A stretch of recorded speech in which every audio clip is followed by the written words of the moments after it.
Gracias, señor secretario.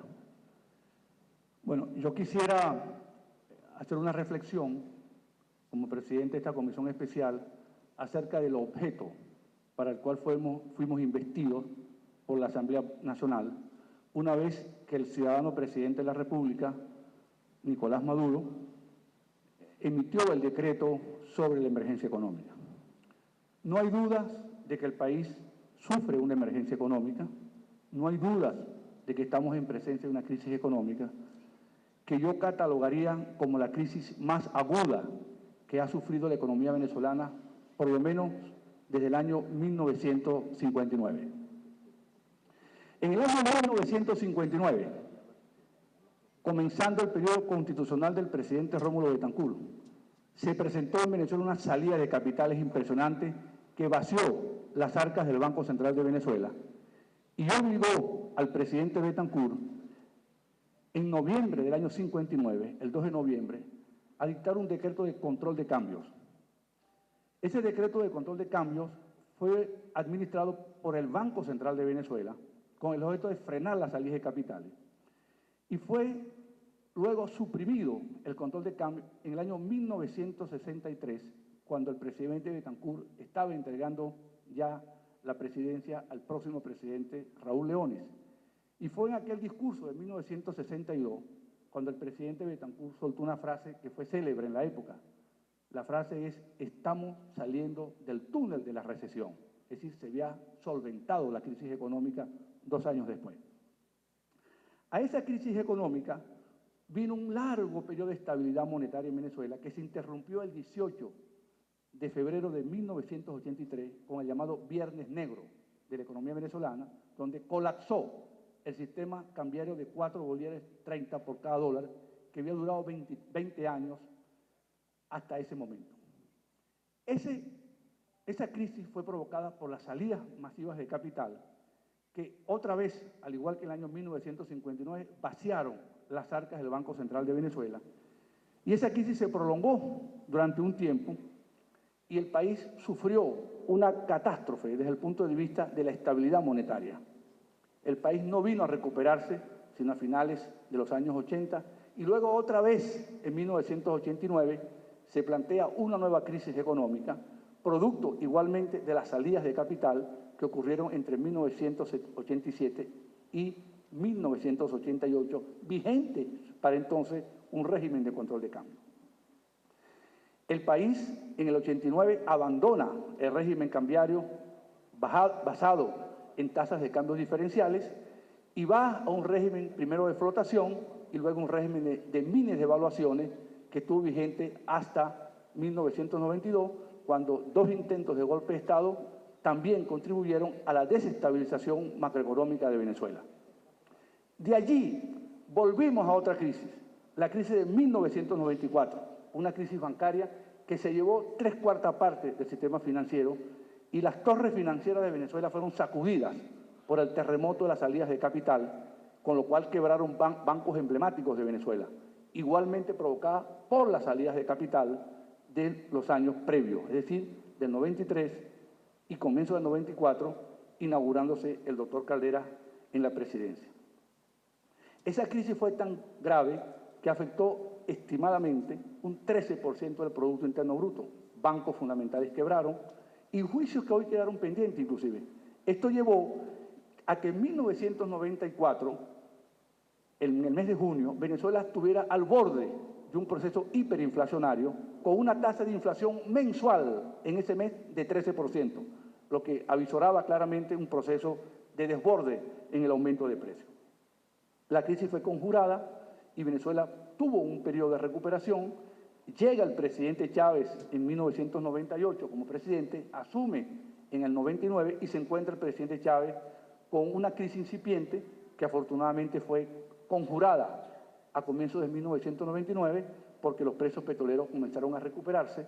El presidente Chávez tenía un gran apoyo popular, un gran apoyo parlamentario y la economía empieza a estabilizarse y es en el año 2003, 2002 y 2003 cuando otra crisis empieza a ser de las suyas en la economía venezolana. Pero esta vez la crisis no se da exclusivamente por la salida de capital, sino se da por acontecimientos políticos que luego deviene en un golpe de Estado que depone transitoriamente el presidente de la República y luego el presidente es repuesto en su cargo en el 2003, en abril del 2003, y asume el presidente.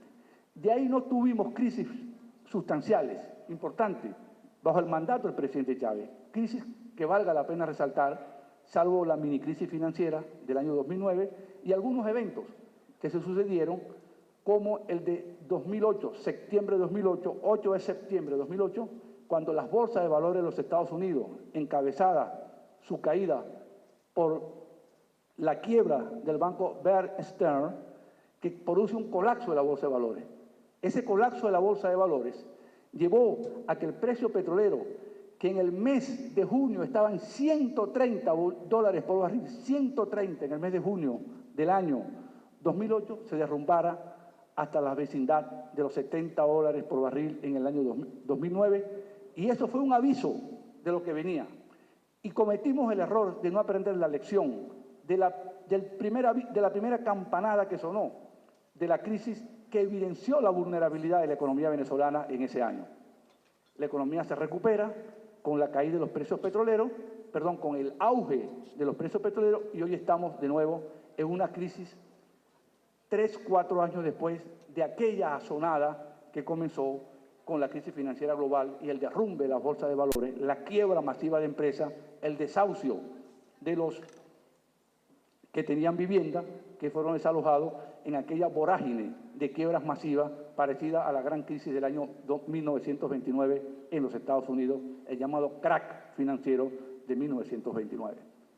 Pues bien, y de allí no tuvimos crisis importantes hasta el año 2013, donde es claro que la economía venezolana empieza a quebrar su tendencia que exhibió hasta el año 2012.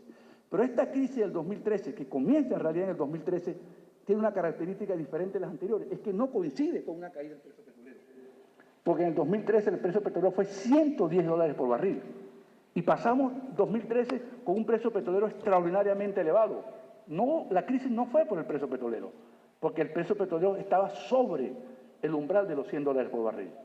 Y entramos al 2014 y los precios petroleros se mantuvieron entre enero y junio de 2014 en $101 por barril y la economía cayendo. Es decir, que no es por la caída del precio petrolero donde está la explicación de la crisis que hoy vivimos.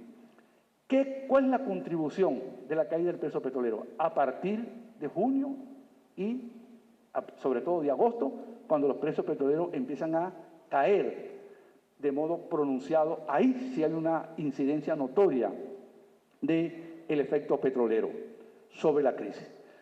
¿Qué nos dice esto a nosotros? Que tenemos que examinar más allá de la apariencia de los fenómenos.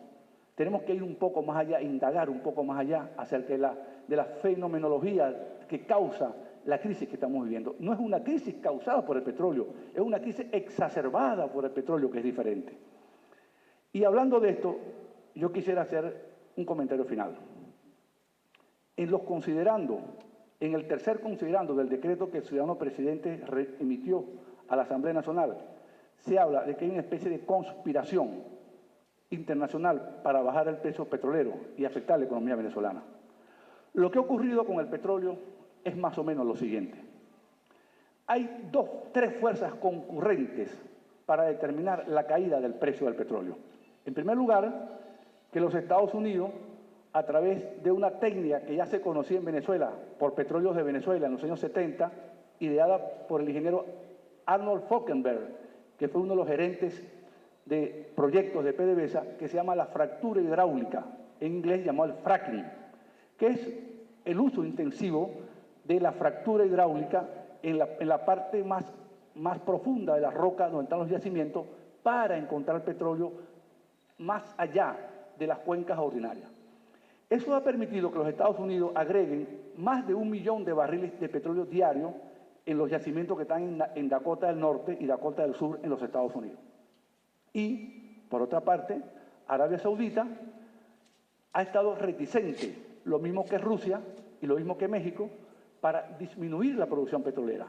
¿Por qué? porque la experiencia de los sauditas en los años 80 era que cada vez que sacrificaban la producción de petróleo, la cuota de mercado que ellos dejaban se lo ocupaba Rusia, y Rusia se transformó en el principal productor de petróleo. Esa es la causa desde el punto de vista de la oferta. Mayor oferta, mayor producción de los Estados Unidos, que hoy, por primera vez desde la crisis del año 74, están exportando petróleo. Porque con el gobierno de Nixon, que es cuando viene la crisis financiera, y luego el gobierno de Gerald Ford, se prohibió que los Estados Unidos exportaran cualquier barril de petróleo. Ahora están exportando petróleo y son los Estados Unidos hoy el principal productor de gas del mundo y están exportando gas, y ahí viene una de las grandes explicaciones de por qué la economía de los Estados Unidos hoy tiene mayor ventaja competitiva que las europeas, inclusive las asiáticas, porque tiene el gas más barato del mundo, más allá de los yacimientos que puedan haber en Sudamérica y ahora en Argentina, con el yacimiento de Vaca Muerta y la roca salina de Brasil, de Sao Paulo, que se han considerado los principales yacimientos no explotados de petróleo. Desde el punto de vista de la demanda, tenemos una economía china que está creciendo menos. Las cifras de China, de la economía china, indican que se está ralentizando.